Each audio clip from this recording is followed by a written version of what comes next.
Bonjour à toutes et à tous, bienvenue sur Comme à la radio. Aujourd'hui, on reçoit un invité, donc un artiste, Ferdi, artiste saxophoniste. Yes, voilà, je ne me trompe pas. Non. Comment vas-tu? Ça va très bien, et vous-même? Ça va super bien, heureux de te recevoir. Merci, ça fait plaisir. Porter un intérêt pour ma musique et ce que je fais. Et ça fait plaisir d'être ici. Parce que tu as sorti, donc tu as un projet qui est là, mais tout d'abord, bonjour Cassandra. Bonjour Toun. Ça va? Je vais bien et toi? Ça va. Super bien. Tu rigoles, hein? Oui, je rigole. Ça se passe comme ça. Et là, là, on reçoit Ferdi, artiste saxophoniste, musique jazz. C'est ça. Assez éclectique. Ouais, alors musique jazz, un peu et pas vraiment. C'est vrai que la musique jazz, le jazz, c'est une musique dont je viens et que j'ai étudiée. Après, le projet que j'ai sorti, qui s'appelle Val-Duchesse, qui est sorti il y a un mois bientôt. Ouais. C'est un projet assez éclectique, comme tu dis, parce qu'en fait, moi, après des années d'études de conservatoire, etc., j'ai quitté le conservatoire pour me mettre à la prod et moi, j'ai toujours écouté beaucoup de musiques différentes, tu vois. Et donc, j'ai commencé à vouloir collaborer avec plein d'artistes, des rappeurs, des chanteurs de pop, des artistes afro. Et en fait, après toutes ces rencontres, je me suis dit, mais en fait, moi, je fais pas vraiment du jazz, je suis pas jazzman. Même si j'aime le jazz et j'en ai beaucoup joué et j'adore ça. Mais je me suis dit, en fait, j'ai envie de faire un gros mélange de toutes mes influences et tout ce que j'aime. L'idée avec ce premier EP, c'était de montrer un peu tout ce que je sais faire, entre guillemets, tout ce que j'ai envie de faire et tout ce que j'aime.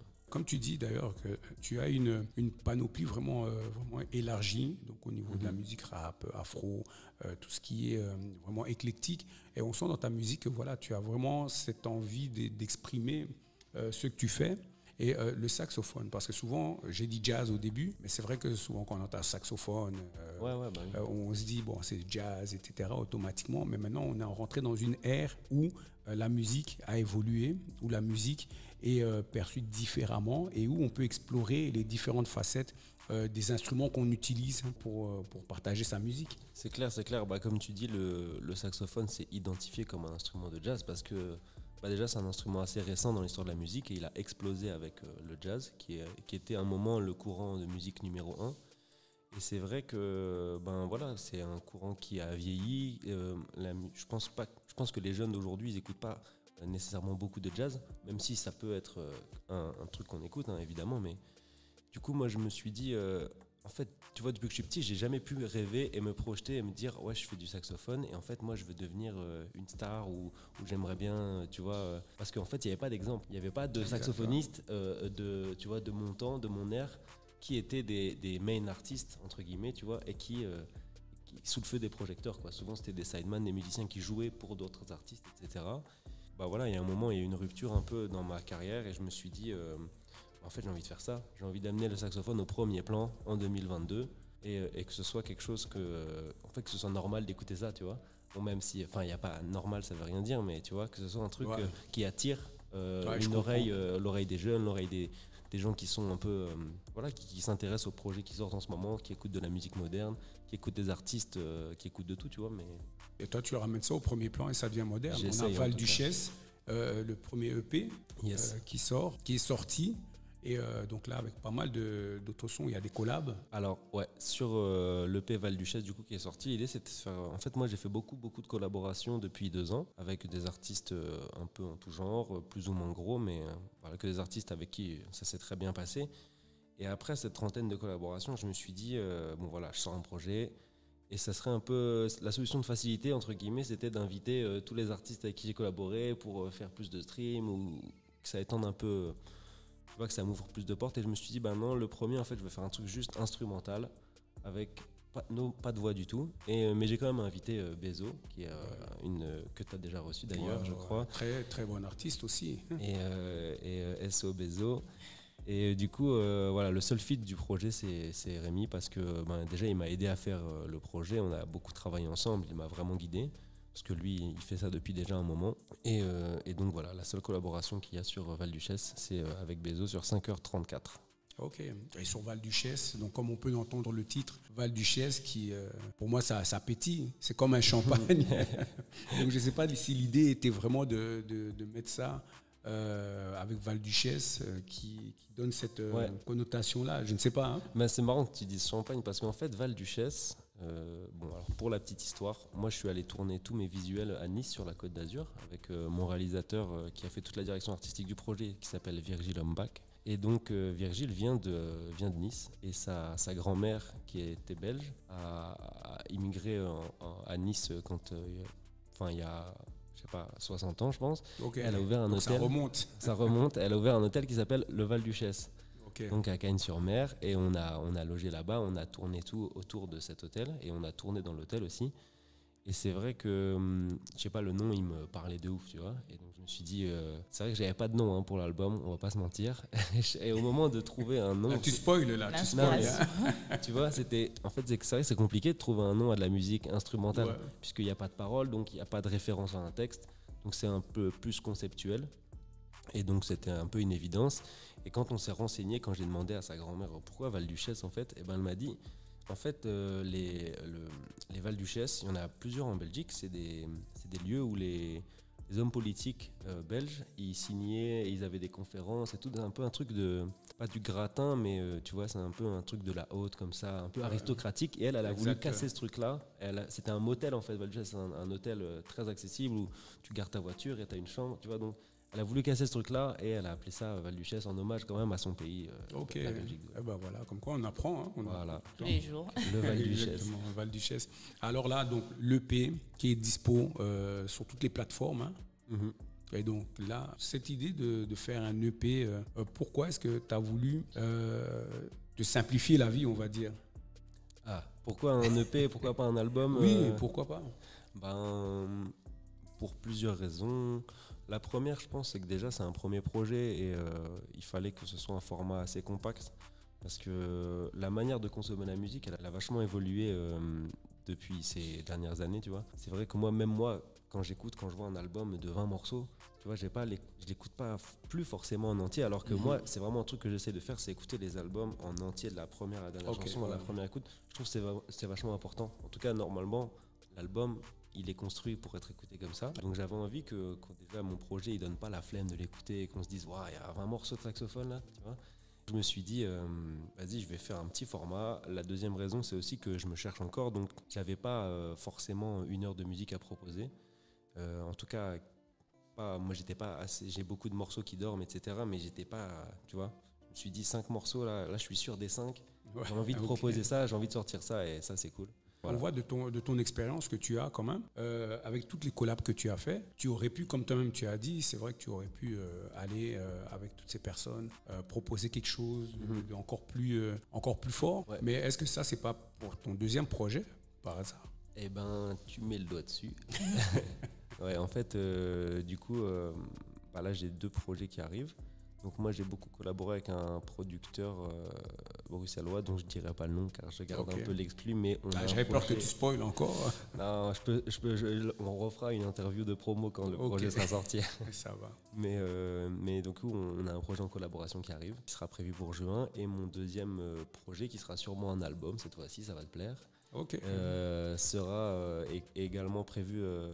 J'ai prévu d'inviter. Ce sera exclusivement des invités en fait. Donc tous les morceaux auront un guest et je ferai des featuring avec des artistes que j'aime beaucoup.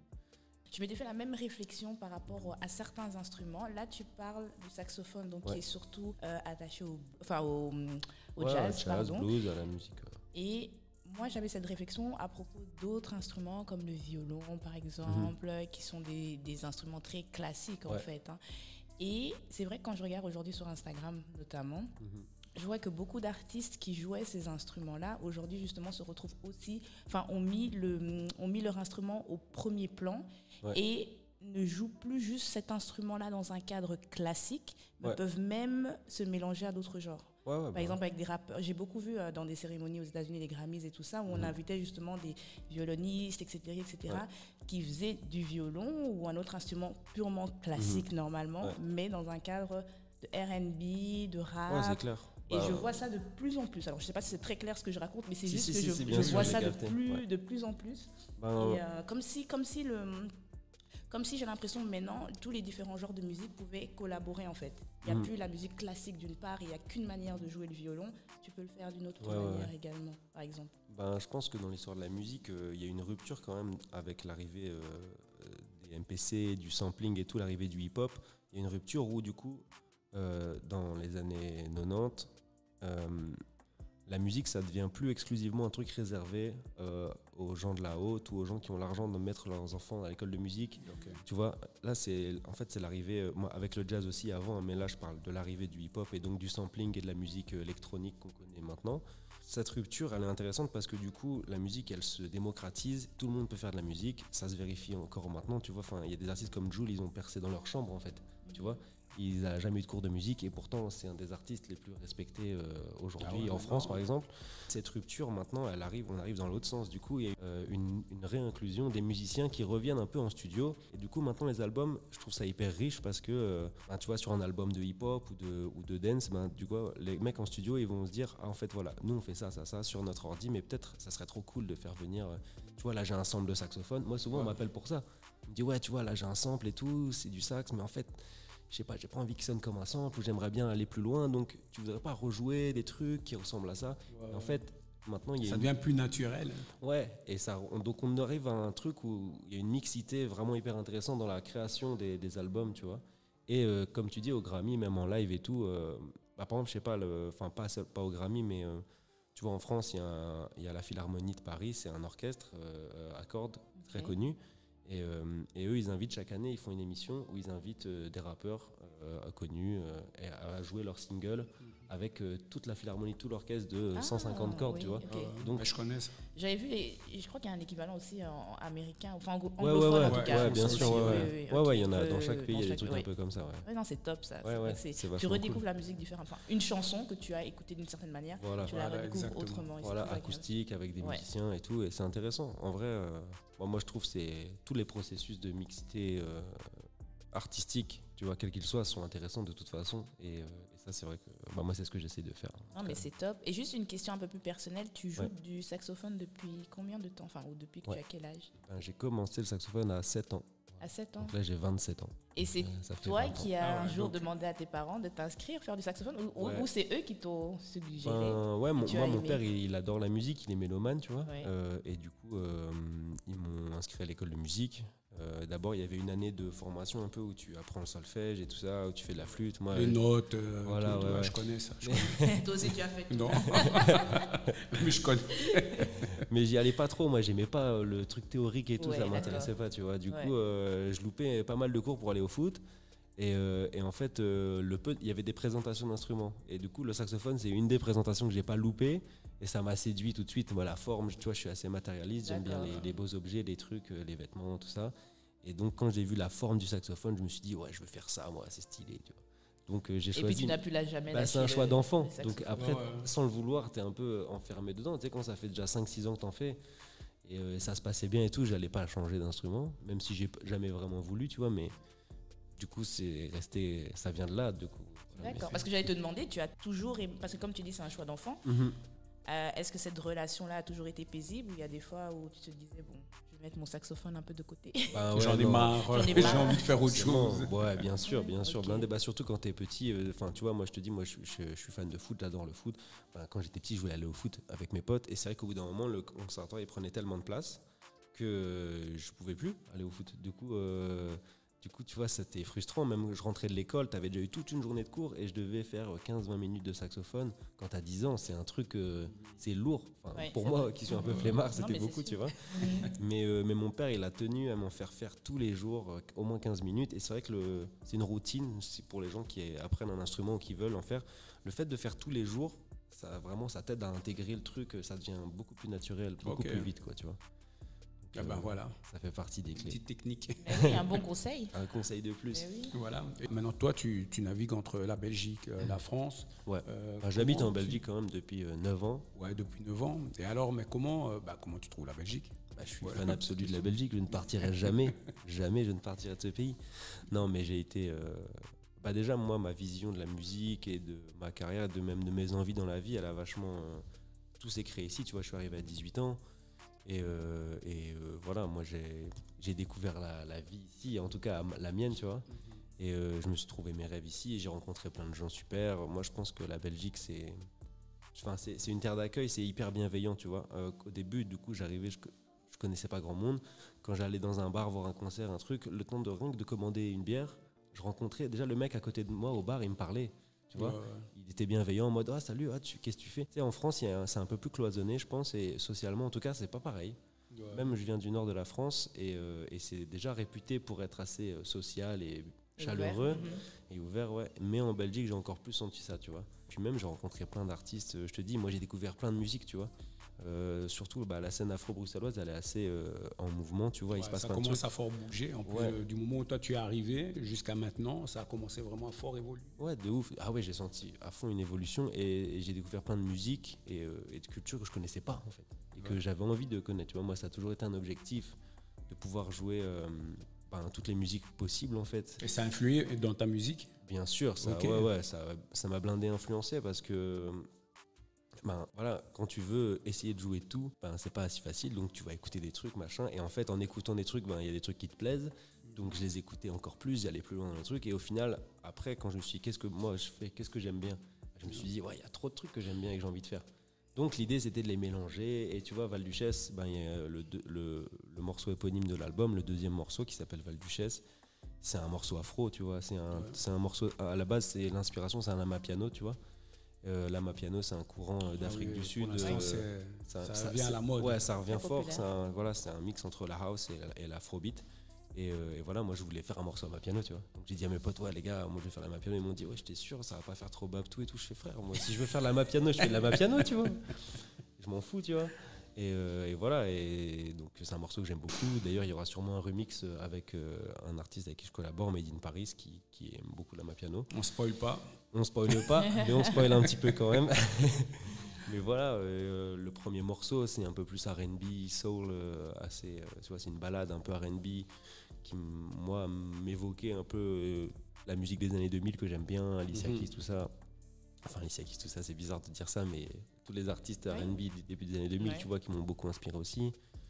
Le morceau avec Rémi, c'est plus un truc de... Ça vient plutôt de la musique de film et de moi, les musiques hyper puissantes, tu vois, les musiques instrumentales qui vraiment entourent un moment, qui donnent une émotion, enfin voilà. Il y a plein d'influences, tu vois, comme dans cette musique, dans cette EP en tout cas. Mais là maintenant, tu as l'EP qui est sorti. Est-ce qu'il y a encore d'autres projets, mis à part les petites collabs, les prochains albums qui vont sortir, que tu as spoilé là, mis à part ça? Est-ce qu'il y a encore des concerts? Ouais, bien sûr.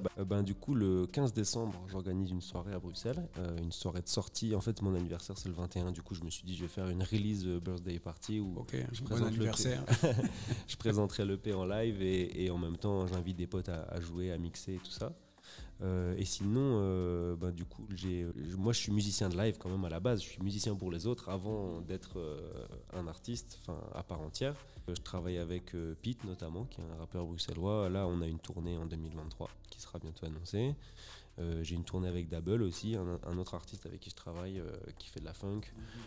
Voilà, donc on a une tournée aussi. On passera par l'ancienne Belgique d'ailleurs le 16 février. Qui sont là. Chargé. Voilà. Donc il va se passer des choses en live aussi, pas tout seul, mais avec d'autres artistes. Là, on pourra aller retrouver tout ce que tu fais. Ta page Instagram? Ouais, mon Insta c'est Ferdilem, Ferdilem. Voilà, sur Insta. Et sur YouTube, sur YouTube, Spotify, au nom de Ferdi, okay. Ouais, yes. Donc toutes les plateformes en fait. Dans toutes les plateformes. Là, on aura appris quelque chose, en tout cas, le saxophone. Et l'album, l'EP Val-Duchesse, voilà, surtout à ne pas oublier, retenir, allez télécharger. Téléchargement légal, bien sûr. Voilà, pas oublier, pour soutenir les artistes. Yes. C'est très important. Et nous, on va inviter tout le monde à aller te suivre. Ça roule, merci beaucoup en tout cas de m'avoir reçu et de porter un intérêt sur ce que je fais. Voilà, cool. Mais ça fait plaisir. On aime bien les artistes. Et à Cassandra, merci. Merci pour l'invitation, toujours un plaisir. Voilà, et nous on se dit à bientôt et on se dit au revoir. À bientôt.